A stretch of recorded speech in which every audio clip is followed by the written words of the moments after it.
Oh, I see thee, old and formal, fitted to thy petty part, with a little horde of maxims preaching down a daughter's heart. They were dangerous guides, the feelings. She herself was not exempt. Truly, she herself had suffered. Perish in thy self-contempt. Overlive it. Lower yet. Be happy. Wherefore should I care? I myself must mix with action, lest I wither by despair. What is that which I should turn to, lighting upon days like these? Every door is barred with gold, and opens but to golden keys. Every gate is thronged with suitors. All the markets overflow. I have but an angry fancy. What is that which I should do? I had been content to perish, falling on the foeman's ground, when the ranks are rolled in vapour, and the winds are laid with sound. But the jingling of the guinea helps the hurt that honour feels, and the nations do but murmur, snarling at each other's heels. Can I but relive in sadness? I will turn that earlier page. Hide me from my deep emotion, O thou wondrous mother age. Make me feel the wild pulsation that I felt before the strife, when I heard my days before me and the tumult of my life, yearning for the large excitement that the coming years would yield, eager-hearted as a boy when first he leaves his father's field, and at night along the dusky highway, near the nearer drawn, sees in heaven the light of London flaring like a dreary dawn, and his spirit leaps within him to be gone before him then, underneath the light he looks at, in among the throngs of men. Men, my brothers, men, the workers, ever reaping something new, that which they have done, but earnest of the things that they shall do. For I dipped into the future, far as human eye could see, saw the vision of the world, and all the wonder that would be, saw the heavens fill with commerce, argosies of magic sails, pilots of the purple twilight, dropping down with costly bales, heard the heavens fill with shouting, and there rained the ghastly dew from the nation's airy navies grappling in the central blue. Far along the world-wide whisper of the south wind rushing warm, with the standards of the peoples plunging through the thunderstorm, till the war drum throbbed no longer, and the battle flags were furled in the Parliament of Man, the Federation of the world. There the common sense of most shall hold a fretful realm in awe, and the kindly earth shall slumber, lapped in universal law. So I triumphed, ere my passion, sweeping through me, left me dry, left me with the palsied heart, and left me with the jaundiced eye. I, to which all order festers, all things here are out of joint. Science moves, but slowly, slowly, creeping on from point to point. Slowly comes a hungry people, as a lion, creeping nigher, glares at one that nods and winks behind the slowly dying fire. Yet I doubt not, through the ages one increasing purpose runs, and the thoughts of men are widened with the process of the suns. What is that to him that reaps not harvest of his youthful joys, though the deep heart of existence beat forever like a boy's?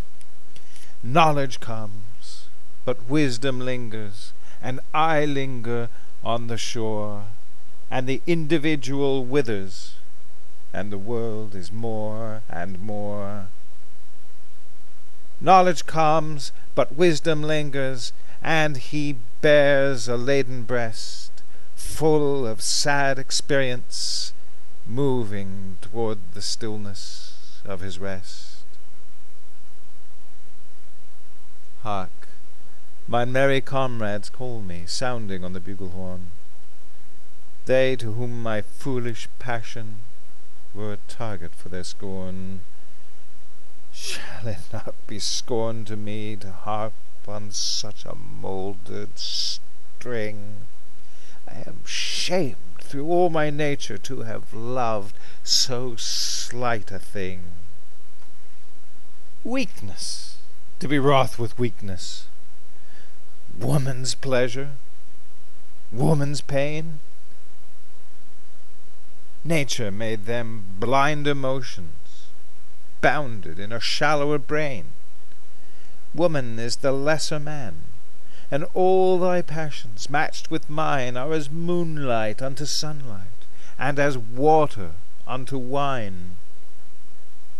Here at least, where nature sickens, nothing. For some retreat deep in yonder shining orient, where my life began to beat, where in wild Maratha battle fell my father evil-starred, I was left a trampled orphan and a selfish uncle's ward. Or to burst all links of habit, there to wander far away, on from island unto island, at the gateways of the day, larger constellations burning, mellow moons and happy skies, breadths of tropic shade and palms in cluster, knots of paradise. Never comes the trader, never floats an European flag, slides the bird o'er lustrous woodland, swings the trailer from the crag, droops the heavy blossomed bower, hangs the heavy fruited tree, summer isles of Eden lying in dark purple spheres of sea. There, methinks, would be enjoyment, more than in this march of mind, in the steamship, in the railway, in the thoughts that shake mankind. There the passions cramped no longer shall have scope and breathing space. I will take some savage woman, she shall rear my dusky race. Iron-jointed, supple-sinewed, they shall dive and they shall run, catch the wild goat by the hair, and hurl their lances in the sun, whistle back the parrot's call, and leap the rainbows of the brooks, not with blinded eyesight poring over miserable books. Fool! Again the dream, the fancy, but I know my words are wild.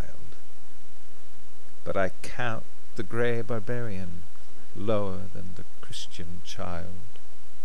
I, to herd with narrow foreheads, vacant of our glorious gains, like a beast with lower pleasures, like a beast with lower pains, mated with a squalid savage? What to me were sun or clime, I, the heir of all the ages, in the foremost files of time, I that rather held it better men should perish one by one, than that the earth should stand at gaze like Joshua's moon in Ajalon. Not in vain the distance beacons. Forward, forward, let us range. Let the great world spin forever down the ringing grooves of change. Through the shadow of the globe we sweep into the younger day. Better 50 years of Europe than a cycle of Cathay. Mother age, but mine I knew not. Help me, as when life begun. Rift the hills and roll the waters, flash the lightnings, weigh the sun. Oh, I see the crescent promise of my spirit hath not set. Ancient founts of inspiration well through all my fancy yet. Howsoever these things be, a long farewell to Locksley Hall.